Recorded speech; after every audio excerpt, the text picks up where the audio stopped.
It's time for a very special edition of Ask Homesteady this week. This is Ask Homesteady.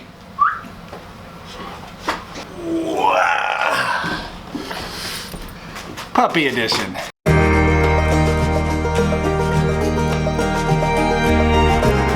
Hi, Bob. This is Ask Homesteady, the weekly show we do where we answer the questions you've left on our channel. And this week, for two reasons, we're going to be covering some very dog-specific questions, including, is it okay to rehome your dog if it's not working out?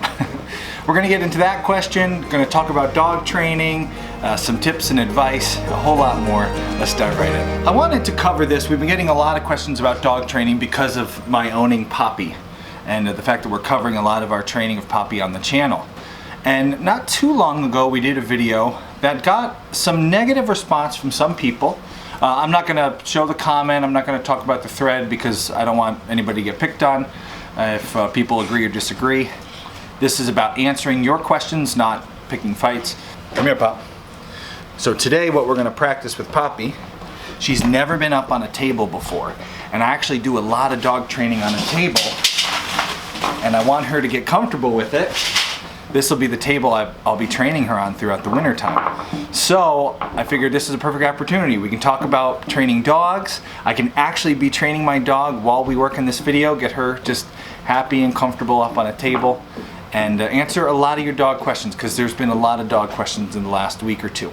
Today I want to talk about some basic fundamentals to training your dogs. I want to talk a little bit about the basic fundamentals we use, and also answer your dog training questions. Before we get into it though, I have a question for you. And the question is, how do you train an Olympian? Maybe you're thinking, I would train an Olympian through repetition, right? I would do this, a lot of things over and over. Or consistency, every day I would train.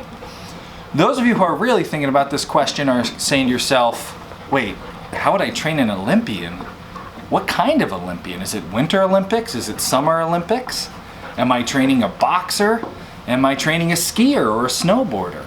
Sure, there's some basic fundamentals like practice and repetition, consistency, dedication. That could apply to any Olympian. But if I don't know what I'm training this Olympian for, I can't answer the question. I don't know how I'm going to train if I'm training a boxer versus a skier. There's so much difference in those two things. So many skills that they have to learn that are different.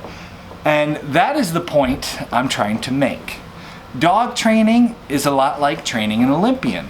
At the end of the day, we want an incredibly well-trained dog, a great dog, some dog that's so good. But what a great, well-trained dog is to me and what I need is a lot different maybe than what you need from your dog. I want Poppy to think about being up on a table as a nice thing. She's not up on a table very much.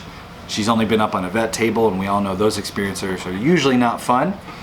So today, first time up on this table where I'll probably spend a lot of time training her. I'm not going to correct her too much. I'm not going to be yelling at her or giving her frowny faces. I'm just going to pet her and let her feel like, oh, this is a happy place. She's got a lot of nervous energy because she's not been up here before. And if you want to train a dog for an experience, you want it to go well, you got to get them used to this experience. They're all different. If you're training a boxer, you're going to do a much different routine. You're going to use a lot different tools than a coach training an Olympian snowboarder. No different with dogs. My dogs, the dogs I'm training, are homestead dogs. They're also hunting dogs. They need to know that they can't just put any bird they see in the field in their mouth. If it's my chickens, they're not allowed to bite them. But if it's a pheasant and I want them to go grab that pheasant, then they need to know how to do that. I want good security dogs. I want dogs that bark at strangers, but that I can have sit right down next to me and be pet and played with by a child. I have very specific needs for my homestead dogs. They have a very diverse skill set. There are commands I will give my homestead hunting dogs that you might never ever need to give to your little terrier or your Great Dane. And that's the point. Before I get into talking about my advice on dog training and answering your questions on dog training, And just talking about dog training in general, I want to remind everyone that we train with different tools for different skills. We use different techniques. You may train dogs for basic obedience, and that's great. And you could probably teach a puppy basic obedience with nothing more than a box of treats. That would be the only tool you would need for basic obedience, and a lot of time and dedication. But can you train a Homestead hunting dog like my dogs with just treats? Or do you need to use some leads, maybe some check cords, maybe an e-collar? Well, that depends on your skill set and your techniques. So I'm not trying to start an argument here. No doubt in the comments below you'll disagree with some of my methods and some of my advice, and that's okay.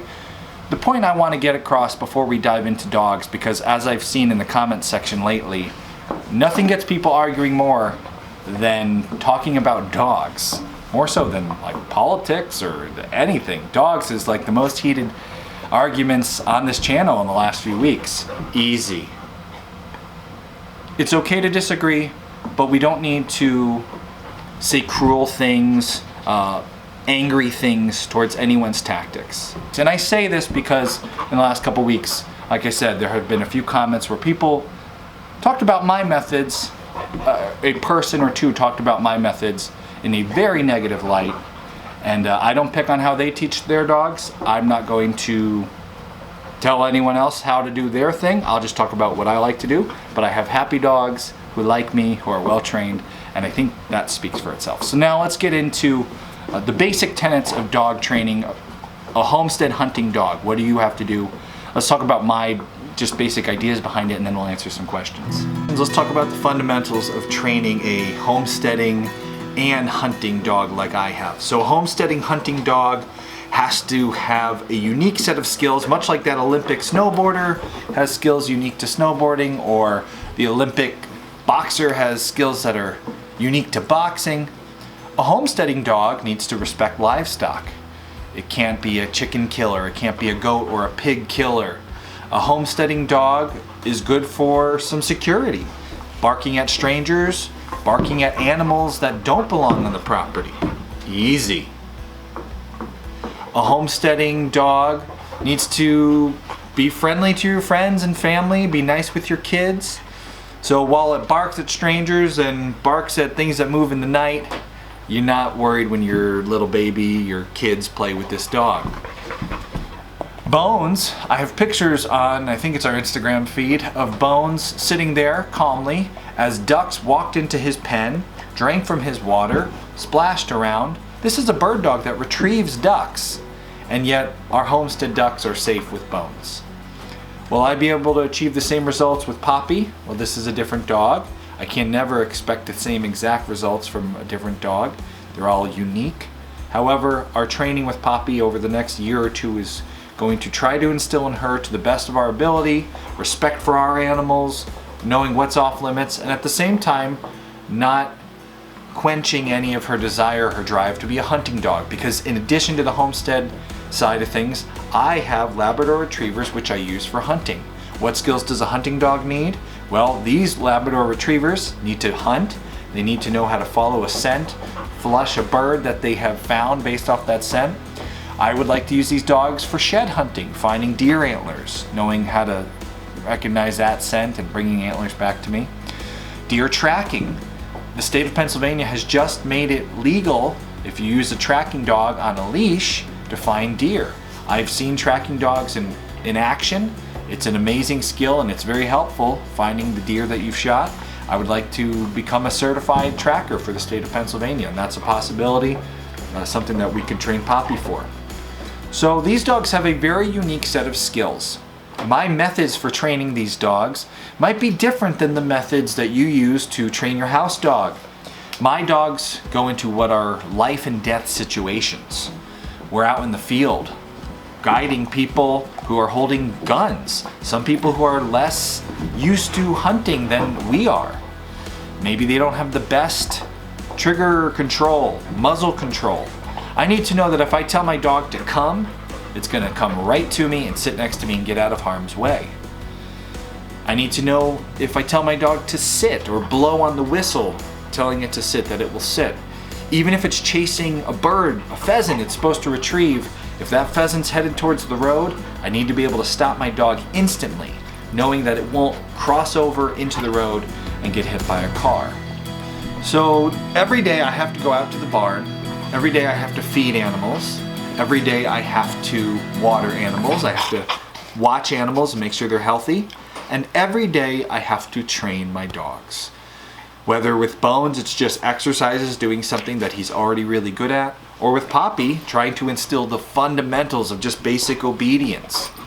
The point is, I look at dog training as something you do in a little bit, multiple times a day. So when I go out in the morning to feed everybody, we instill basic obedience. The dogs are to sit and wait for their feed until I release them. When I walk through a door and Poppy's following me, she's going to sit and wait until I release her to go through that door. Every time, consistency. If she rushes out of her crate when I open the crate, I don't let it slide. I bring her back to the crate, I put her back inside, and I make her sit and do it the right way. Consistency and repetition. That's the basic method you can use to train your dog. Just making sure you're instilling every day, just exercises every day, instilling your training every day in them. Teaching them to sit, well, every day, use different opportunities to teach them to sit. Don't expect them to be great at first, so give them the sit command and wait for a minute or two. In the beginning, you give them the sit command and wait for a second or two. Well, let's see how Poppy does up on this table. This is a new experience for Poppy. She's not going to do as well sitting on this table as she would outside. Let's take a treat. Hey, Pop. Sit. Now she's sitting. This is a great example of what positive reinforcement, things like treats, are good at teaching. It's very good at teaching a dog to sit. Good sit. Now let's see if I can, using some treats, get Poppy to get out of the way of the camera. Here, Papa. Sit. Now I want her to stay right there. Let's see how long it lasts. Shh. Sit. Good sit. I'll slide her out of the way. Now outside, I would expect her to sit a lot longer, but this is a new experience. Repetition, consistency, and constantly building on what you've already taught. Teach the very basic of basic, the actual sitting motion, then make her sit for 10 seconds, then 20 seconds, then 30, then a minute, then 2 minutes, then 5 minutes.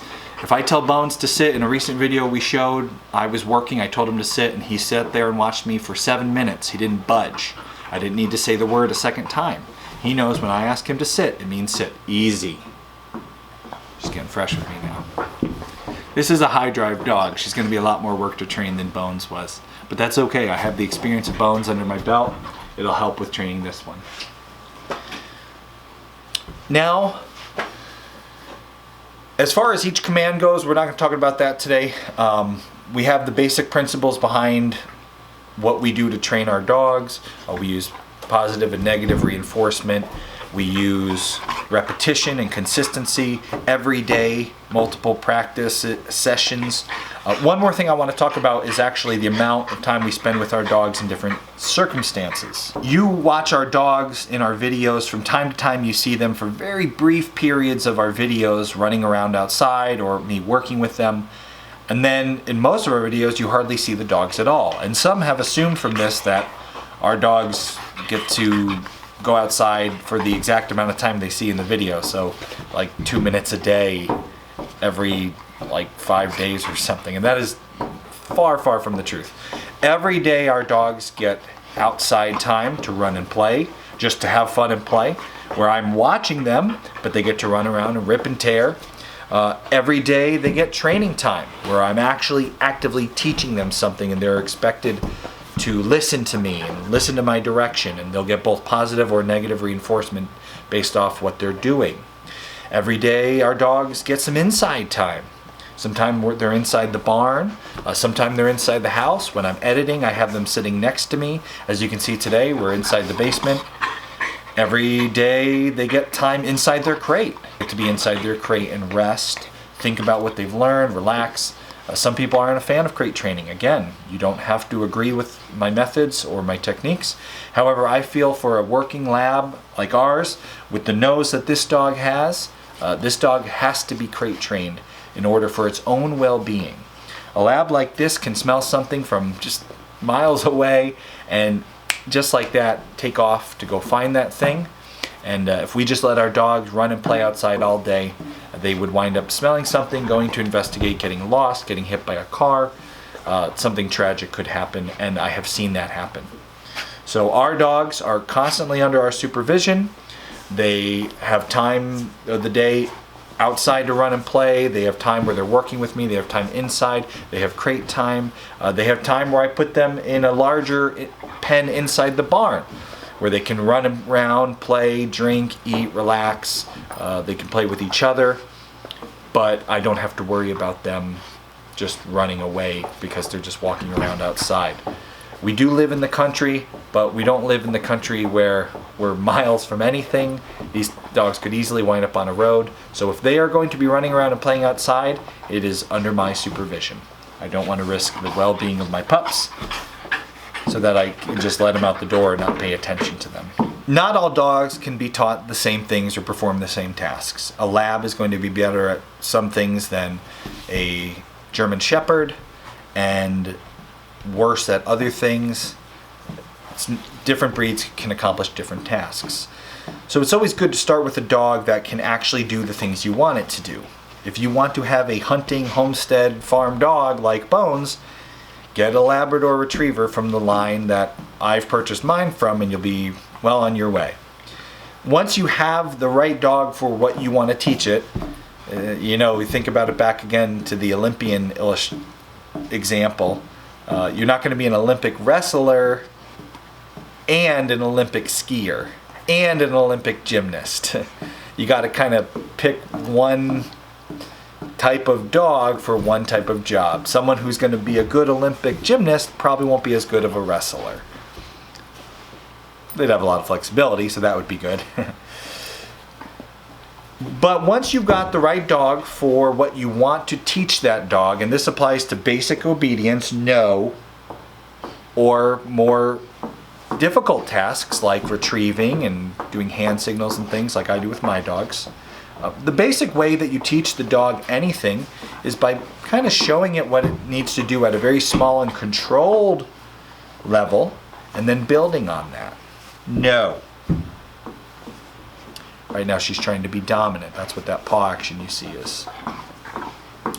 So let's say right now we want to teach Poppy to sit. Now she does know how to do this, but she has only done it on a table once, as you saw in the past. I'm going to show her what I want, and then I'm going to, with positive reinforcement, encourage her to do it again. So this is just the basic way you teach a dog anything. It could be to sit, it could be to do something else. I have a treat. It's great positive reinforcement. Usually it's nice for treats to be something other than your basic food. So they really like, you get a bunch of cheap hot dogs, that works really well, or dog treats. So let's show her what we want. I'm going to get her to do what I want her to do, and as she does it successfully, I'm going to say the command I want her to associate this with. Hey, Pop. So I'm just going to get her up. I know if I get her all excited, Pop, Pop, I can get her to stand up. There we go. All right. Sit. She did it on her own. I said the command, good sit. Reward her with the words good sit, so she knows that was the action that we are rewarding, not just her existence. Now that was easy the first time. Let's see if we can get her to do it again. I think I might be out of treats, but don't tell the pup that. Now she's standing. There we go. I got a couple more treats. Let's see if we can get her to sit. Good sit. Again, she already knows this command and what to do, but she's never done it on a table. So now we're just reinforcing it. Now I'm going to make her wait a little bit longer before I reward the activity. Released. Sit.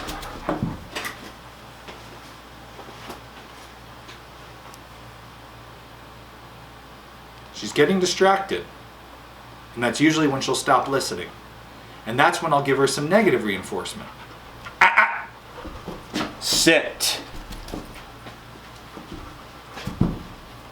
Negative reinforcement doesn't have to be really a negative, very negative experience. You're not beating on your dog.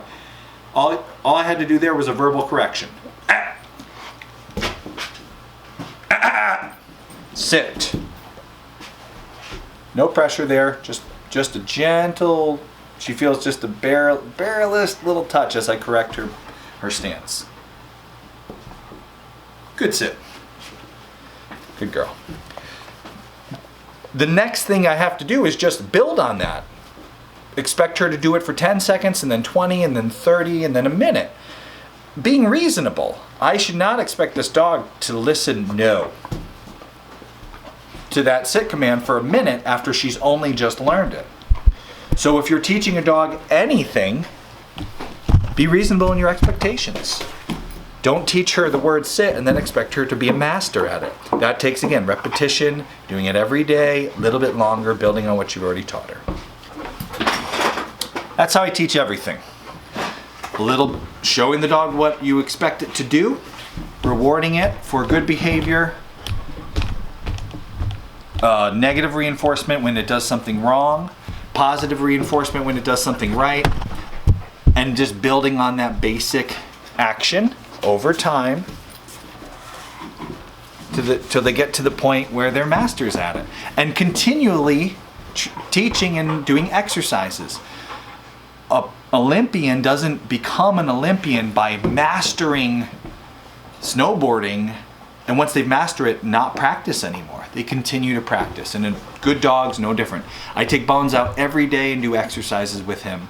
Some new, some I keep pushing him forward and trying to get him further. Some just basic routine exercises, retrieving, sitting, listening, looking at hand movements and things, just to build on what he already knows. Poppy, lots of her training right now is new stuff. Bones, lots of his training is exercises of things he's already good at. Here, Pop. Now we're going to mix it up on her. I'm going to take her off the table, answer a few questions. I'm going to expect her to sit right next to me down here. You won't see her, but she'll be there. Come on, Pup. Giving her a break from the table. That's another important thing you need to do when you're training your dog for a new experience. Don't do marathon training sessions. Keep it brief. 10 minutes, 3 times a day is much better than a 30-minute session once a day. So if you have a homestead and you have to feed your animals and water them twice a day and check on them sometime throughout the day, make part of that routine your dog training. If you do that, it's easy to fit dog training into everyday life. Yep, Pop. Now I'm going to make her sit down here. Good sit. And we're going to get into the first of the dog questions. Let's see what they are. The first question that we have about dogs this week comes from Amanda. She says, we have a 4-month-old puppy. She's generally pretty well behaved. When it comes to her food, she's tense. If you reach for her food dish, she starts wolfing down her food. I spent weeks hand feeding her meals, and now she stands her hair up if you give her a bowl and approach it. I feel like we're getting farther from the goal.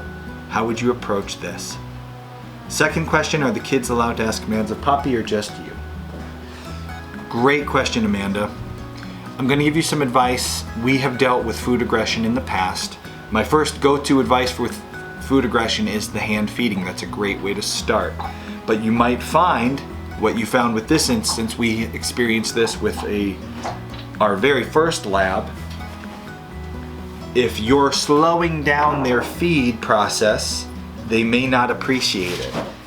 And while this does work for some, especially if you catch it early, I use that method with Bones. It might not work for one like the experience you're having now. So my advice is, while they're eating their regular food, have something better. A nice juicy treat, a hot dog. Again, get some cheap hot dogs. While you're feeding them regular kibble, come near to them with something better. They will start to associate presence of your hand, or more importantly, a child's hand or another animal, with something better. that may work. If that doesn't work, then it's out of my pay grade. It's not something that fixed. Our very first lab had some food aggression issues. We started with the slow feeding and that didn't fix it.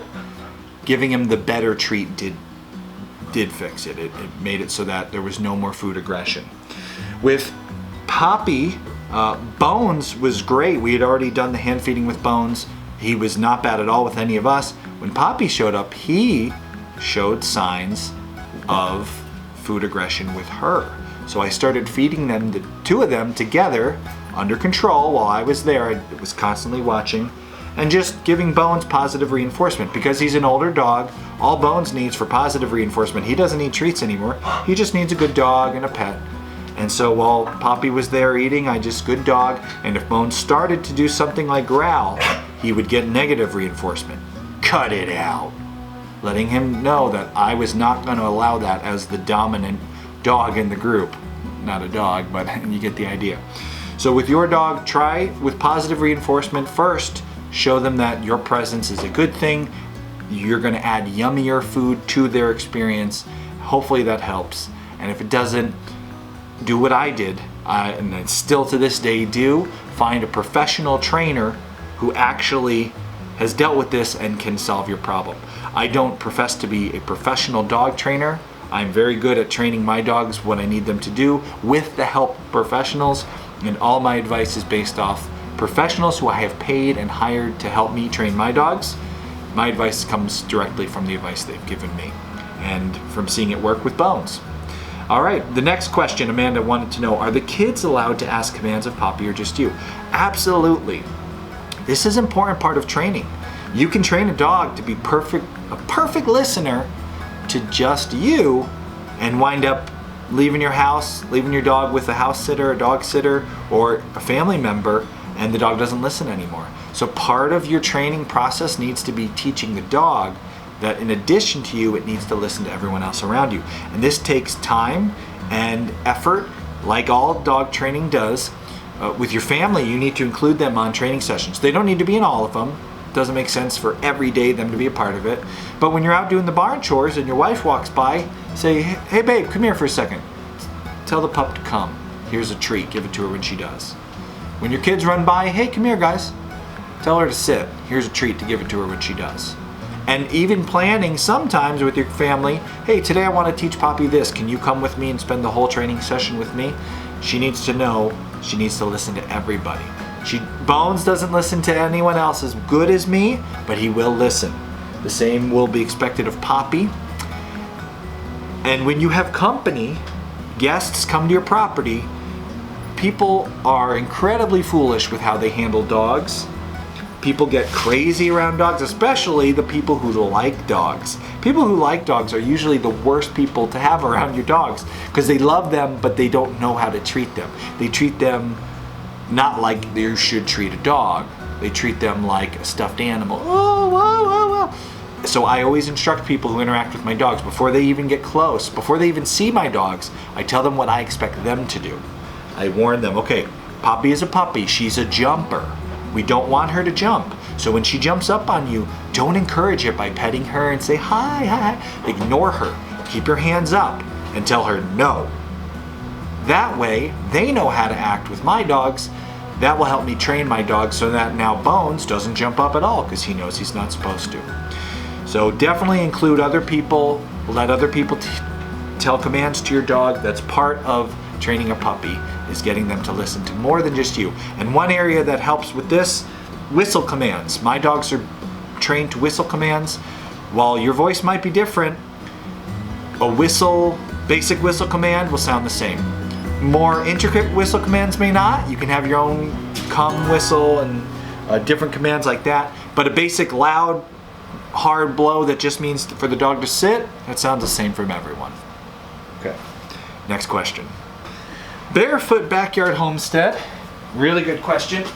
We talked about it briefly already, but let's talk about it specifically. I was wondering how long your training sessions are. I was told maybe 15 to 20 minutes, but I also completely failed training with my second dog. She's a half border collie, quarter lab, quarter GSD, and she's also ADD. so she climbs the walls. Any tips for not getting frustrated with an extremely high energy dog? Great question, Barefoot Homestead. So first off, there's not a hard and fast rule. Every dog is different.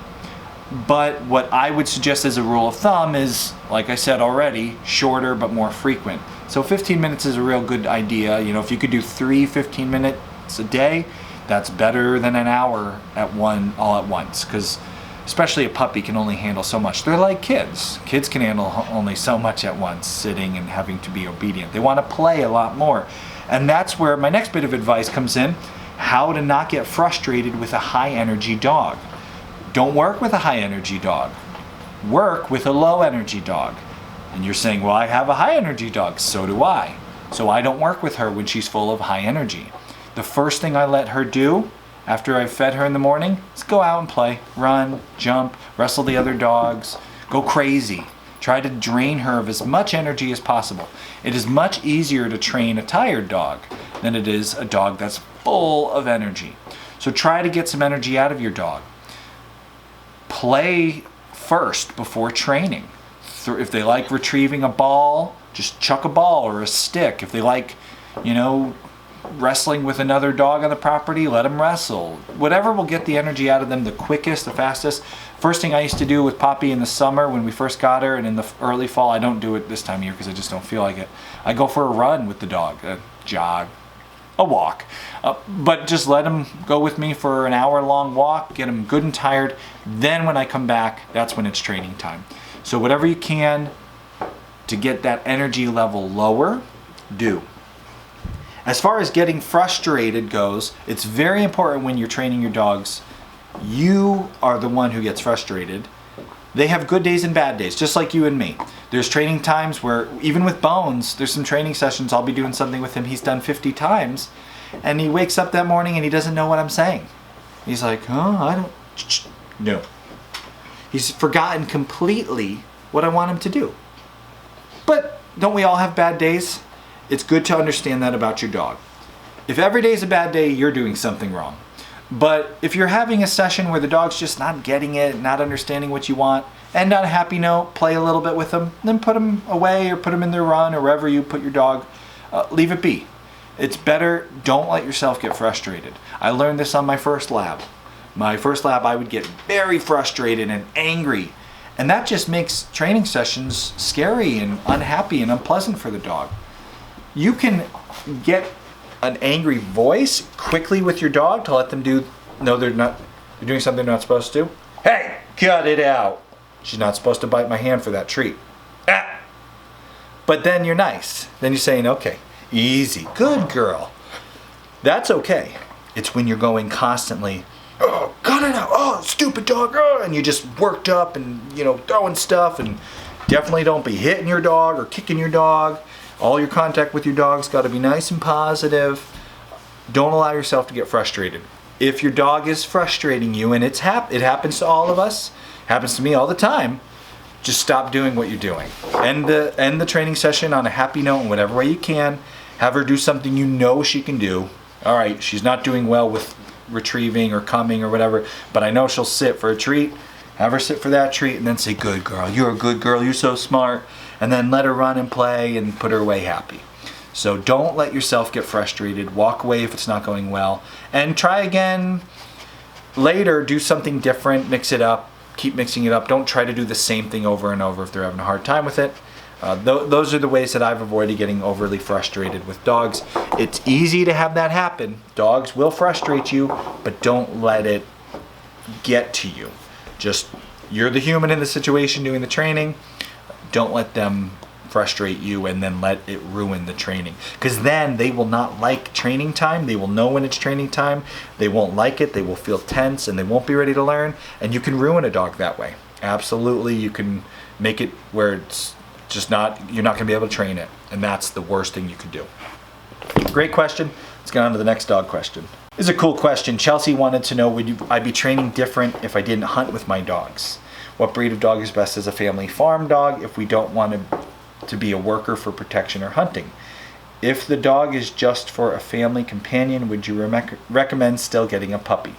So I do recommend, if you have a homestead, I have nothing against rescuing a dog, that's great if you can rescue a dog.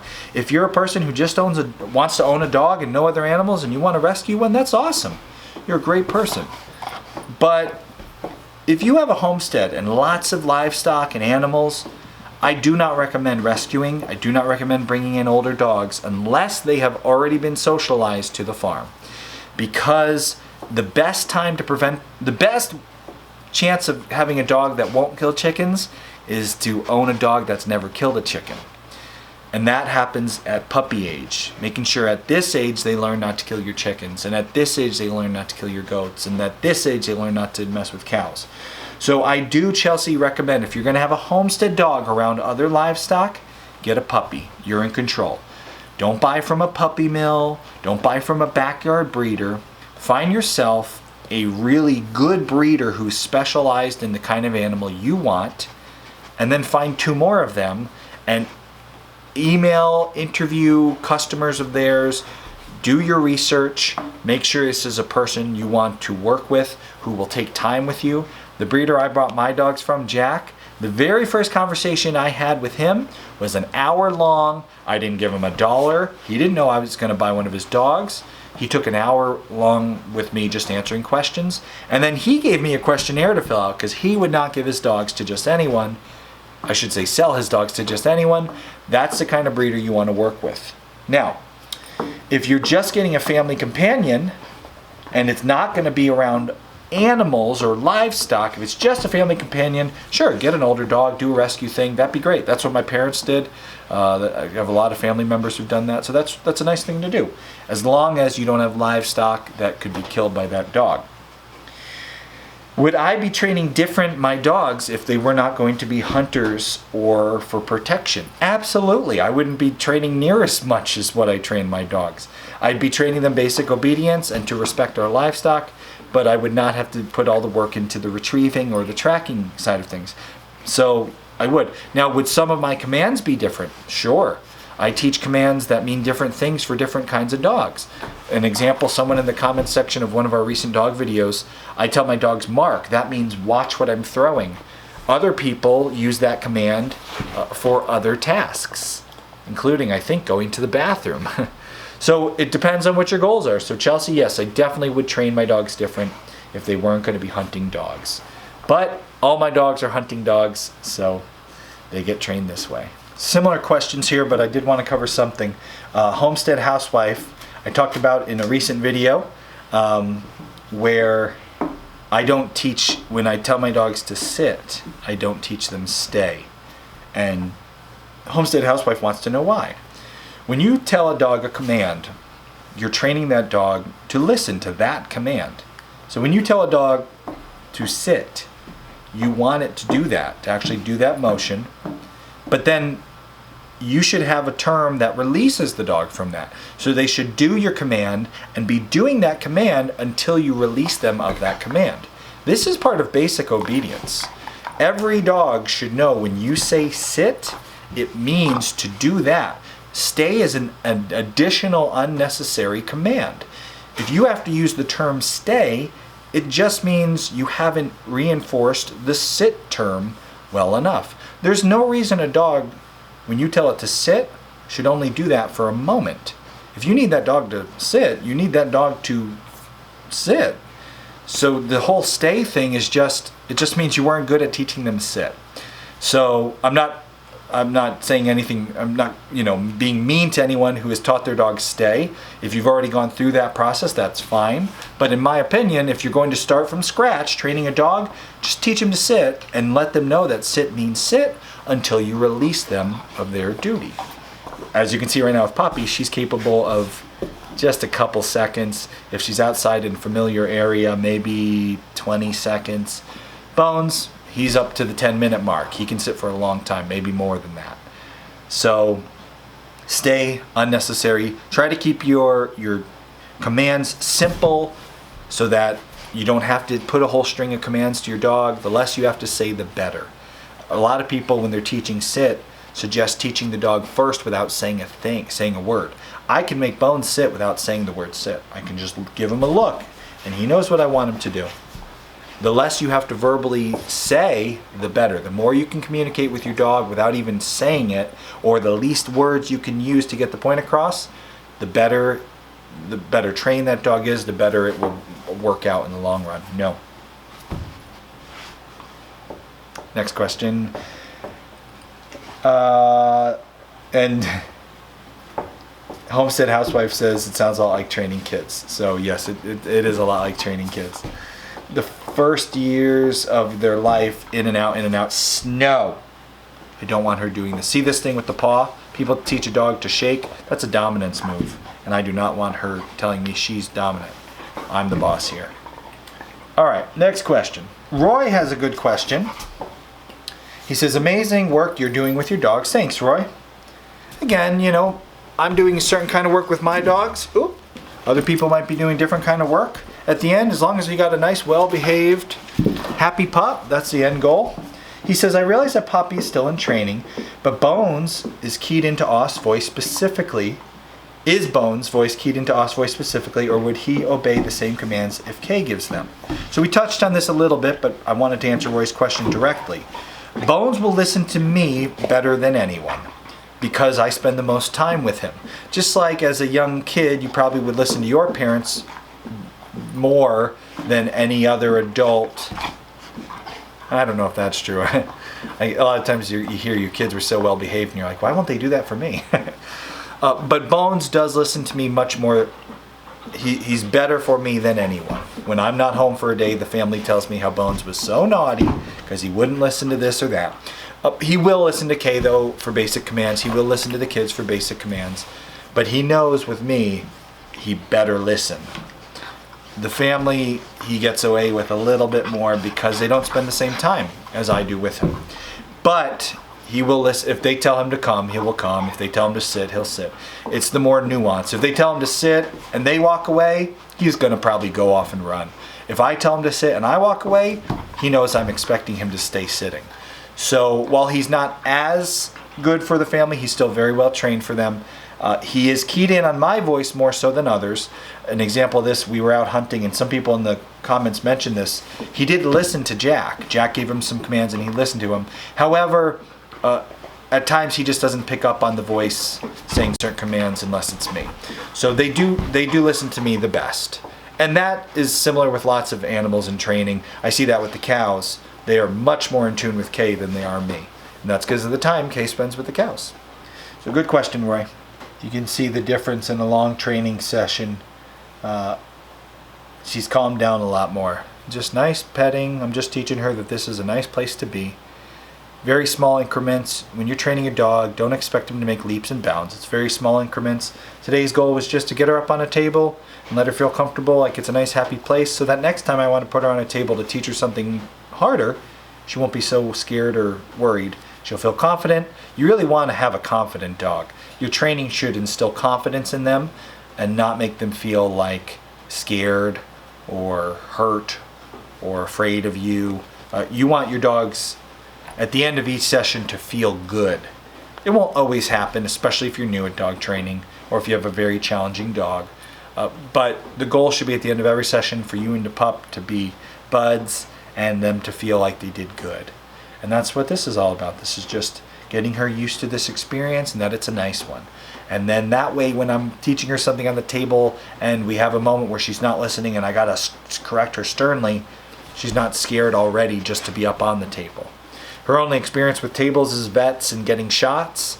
If you have a dog who's really bad at the vet, well, bring him to the vet and tell them, please don't give him a shot this time, just give him a cookie. And then teach your dog going up on a table is nice, and they get cookies when they go on a table, and when they walk into the vets, it's okay, and then go for their shots. It's all part of, you know, building confidence. This is a really good question that I think my answer to this will make some people very mad, but I think it's just the truth. For if you're a homesteader, this is something you have to realize. This inspired a ton of conversation. I mentioned in this video, people seem to get more worked up about dogs than most topics, and surely this video will have some angry people, but this answer I'm going to give here I think is going to make some people mad, and other people are going to see yes, it makes sense, and it's just the way life is. So remember, you can disagree with me in the comments below, but don't be rude. Don't be an angry hater. If you say rude, angry, mean things, I don't care that you disagree with me in any way. Go ahead and disagree all you want, but keep it civil. Otherwise, I will remove an angry, mean comment where people are just being rude or, you know, hateful. Anyways, let's get to the question. Pretty Rough Acres has a pretty rough question. They have 2 Great Danes. They were 6 months old when they attacked and killed a bunny that got out of his enclosure, and 9 months when they attacked a pig of theirs. They said kids don't always close gates. I totally get that. Kids, if you have kids on your farm, you're going to have animals let out. Adults forget to close things. It happens. Our goal is to raise pigs and meat goats, planning on buying our starter herd this coming spring. Family is making us feel bad about considering rehoming the dogs. But aren't they going to kill my expensive goats? Is there help for them after killing? They chase chickens but will stop on command. If I'm not right there, though, like with the pig and the bunny, then it's not going to work out so well.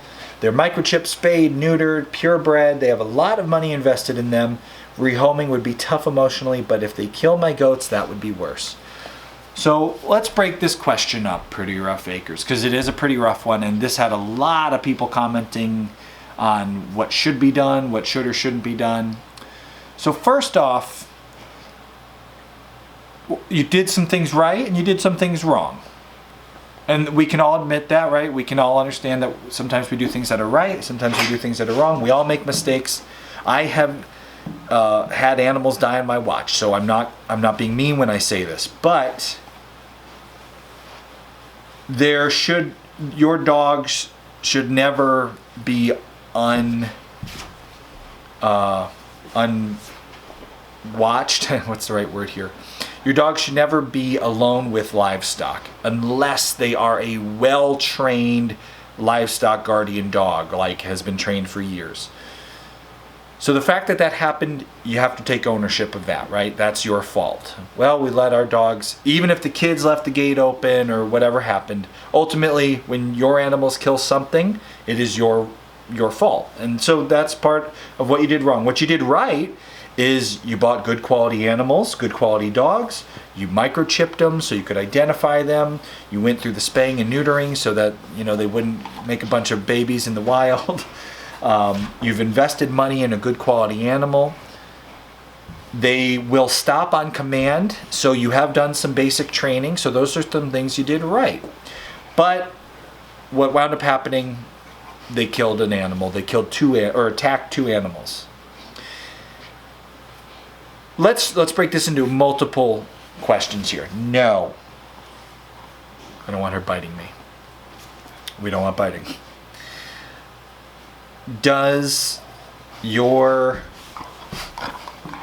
First off, the question, is it okay ever to rehome a dog? Is there any hope for your dogs? And what is my suggestion for you? So first, is it ever okay to rehome a dog? Is that right or wrong?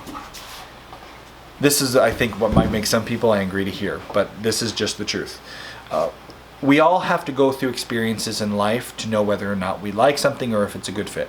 How many of us have been interested in a hobby, interested in doing something we think is going to be amazing, and we try it, and we wind up hating it? I wanted to snowboard so bad. I was 11 years old. I got my parents to rent me a snowboard. I took a lesson. I fell face first in the snow like 1,000 times. I hated it and I cried and I gave up. I didn't snowboard anymore until 2 years later, and then I picked it up again, and now I love snowboarding. Sometimes it works out that way, sometimes it doesn't. Sometimes you just hate snowboarding and you never do it again. That has happened to every human. Has gotten into a thing and then gotten out of a thing. And that could be the case with dogs. Maybe you think you want a dog. Dogs are a huge decision to make in your life. It should never be done quickly. You watch Marley and Me, and then you go out and you buy a bad, untrained bad lab, and you go through that whole experience. So I'm not saying, people make mistakes in buying dogs. They shouldn't have done it. But it happens. People who do research and take time make mistakes in buying dogs or any kind of livestock. It took me how many goats before I finally found the right breed and the right situation? So the idea that, well, you bought the animal, you're stuck with it now for the rest of your life, that's silly. You're never stuck with anything the rest of your life unless you have children. And in my personal belief, I think you should stick with your marriage mate. But other than that, you're never really stuck with anything for your whole entire life. Why should dogs be any different? If you decided to become an Olympic wrestler and you realized you were really bad at it, you should stop. Does that mean you should let your dog go and hope somebody picks it up? No. Does that mean you should drop your dog off the pound? No. You made the decision to get the dog. You're responsible to find it a better situation, a better home. If you can't, it's your responsibility to deal with it until you can. But I do believe you can, because you did something really good. You bought a good quality dog. You went through all the right steps, spaying, neutering. If you've done that, no doubt it's had its shots. You've invested good money in a good animal and you've taken good care of it. You let it kill an animal, so that's a bad habit. But there's a lot of people out there who want a Great Dane, a good quality Great Dane, who would love to take your Great Danes, don't have any other animals that Great Dane will kill, have the proper fencing, maybe they already have one Great Dane and they want a buddy or two for it, and you would just make their day. And I have seen this happen. We had a family member who had a large standard poodle and their life changed and they just couldn't do it. Should they have suffered for the next 15 years because, well, you decided to get a poodle? No, of course not. Why suffer? You're not going to be happy. The dog's not going to be happy. So they went through the proper steps. We fostered the dog for a little while looking for a permanent home for the dog. Somebody, I can't imagine why. Standard poodles drive me nuts. I think they're a horrible choice for a family pet. I probably offended a few people there who love their standard poodle. That's okay. You can love your poodle. I love my labs. Somebody who loved poodles and already had one was looking for one more for a buddy, and they got a beautiful, purebred, spayed, all the shots, everything dog. We made sure they were legit, nice. I know someone's going to leave the comment, no, they just were feeding their standard poodle to dog fighters. I don't believe that. I know it happens in some areas, but not everybody out there is trying to feed your dog to their angry pit bull or whatever. So we were able to help this dog get rehomed to a family that loves poodles and has poodles. And now they're happy because they have a great poodle, another poodle, and our family members are happy because they don't have to deal with that dog that wasn't going to work in their life anymore. Everybody's happy. Rehoming your dogs can totally work. Don't do it irresponsibly. Don't put it up on Craigslist and let somebody. There are agencies that specialize in rehoming dogs. Don't sell your dog on the internet to be pit bull food or shark food or whatever is going on out there. There are bad things that happen. I'm not saying nobody out there is trying to take advantage of stuff. So make sure you do it responsibly, but rehoming your dog can work out. And it can be, everybody in the equation can be very happy. I've seen it work. So don't be afraid to rehome a dog if it's not going to fit. So let's get to the next stage of this question. Is this dog past the point of saving? Can you ever teach this dog not to kill? Well, that is not a question I can answer because I haven't seen your dog. I haven't seen the circumstances and all that stuff. Can dogs be taught not to kill anymore? Yes. People have done it. It requires negative reinforcement. I've never seen anybody using only treats take a dog that kills and train it not to.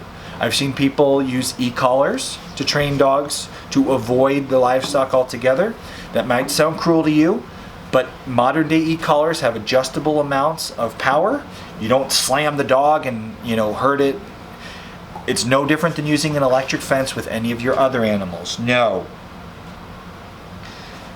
Your cow gets shocked once or twice real good by the electric fence. It hurts in that moment. You hurt your cow, but it won't do it again. And in the long run, you're protecting your cow from getting hit by a car, getting lost and dying of starvation, or whatever else could happen to your cow or any of your other livestock. You use electric shocks for all your livestock. Dogs can be used, electric shocks can be used to train dogs. You are not abusing your dog if you do it and I'm not going to talk about how to use an e-collar effectively. You can work with a dog trainer to do that, one who knows and specializes in fixing the kind of problems that have developed here. So are your Great Danes capable of change? Maybe. You have 2, that's always going to be worse. 2 that are out there killing animals is going to be hard to stop. It may take a lot of work, a lot of time, a big investment. E-collars aren't cheap. No. So the answer to can they be saved? Are they past the point of no return? Maybe. Most people say once they've killed, it's going to be really hard to get them to stop killing. Most of the time, the only way to keep a dog that's killed your livestock from killing anymore is by making sure your dog isn't with your livestock to kill it. And obviously that's failed a few times. So the third question, what is my recommendation for you? I talked about this with Kay for a while, because anytime I have a big decision to make in life, I talk to my wife and we bounce this idea back and forth, and we came to the idea that it seems like you personally should probably rehome your dog. If you're thinking about it already, it means you're not totally opposed to the idea. You're considering it because your goals are now changing in life. You want to get into goats and pigs, and these dogs are not aligning with the life that you want to get into.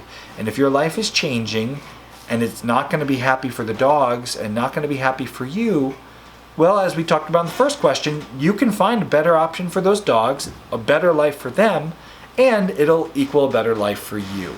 You should not feel bad. Livestock is constantly moved. When we have a buck that we've bred everybody to, we sell him to another farm that needs that buck. When we have a cow, one cow too many, we're going to sell calves. When we have baby does and baby bucks, we don't need that many, we sell them too. We rehome animals all the time, as long as the people they're going to are responsible, understand what they're getting into, and are going to give that animal a nice life to the best of our knowledge. So you personally, seems like it would be the right move because your life is changing. You seem open to the idea of doing it. It's not going to be easy. You're going to feel bad. It's just a reality. But I think it's probably what's best for you because of the change in direction in your life. And it doesn't mean you're not fit to have another dog. But if you do go that route and have these livestock, these animals, make sure the next choice, if you do get another dog, is the right kind of breed for what you're now doing in your life currently. Might I suggest a really good breed of Labrador Retriever. Obviously there's some really good farm breeds out there if you're not interested in the hunting side of things. You want something that is going to respect livestock more. There's some other options, but make sure, learn from the mistakes in the past. Don't allow another animal to be killed by your dogs. And one incredible tool for that, which people don't like that we do it, but it's the reality of things. If you have a homestead and a farm, crate train your dogs. Make sure it's a dog that can be crate trained. Crate train your dogs. When you're not home to keep eyes on that dog, have a good run for the dog. He can be outside running around, but an escape-proof run, because you don't want to let the dog make that first kill. Once they've made a kill, it is much harder to change the future of that dog. So I hope that helps you out. Pretty rough acres. It's a pretty rough situation to be in. But with all things in life, we make mistakes. We make good decisions. We make bad decisions. We learn from both, and we do better the next side. I have made plenty of mistakes with dogs. Well, not all of you know, but many of you know we've had tragic experiences with dogs in the past. We've had different breeds. We've fostered dogs and helped with dogs finding new homes. I love dogs. Dogs are one of my absolute favorite animals. I love my dogs. I love spending time with them. And what can you expect in the future? A lot of people have been asking for videos that are just teaching videos so that they can find them easy, maybe a dog training playlist. It's something I've considered, so let me know in the comments below. Of course, let me know all the things you disagree with. I don't have to tell you that, you'll do it anyway. But let me know if you'd be interested in videos that were just like how to train a dog to sit, how to train a dog to, come when you call it. And if you'd be interested in those kind of videos, they would be just like 3 or 4 minute videos, and I'd make a playlist, how to train your farm dog. If you'd like that, if there's a lot of people that would like that, I'd consider it. If not, we're just going to keep showing you like in our videos what we're doing with Poppy. Just like this one, where we taught her how nice it was to be on a table and to be pet and loved on, right? You want to shut this one down? We're going to close this down, and next week we'll get back to our regular Ask Homesteady where we answer homesteading questions. But there were enough dog ones today and just enough dog topics to cover. I figured it'd be good to wipe them all out in one video. Come on, Pop. Pop.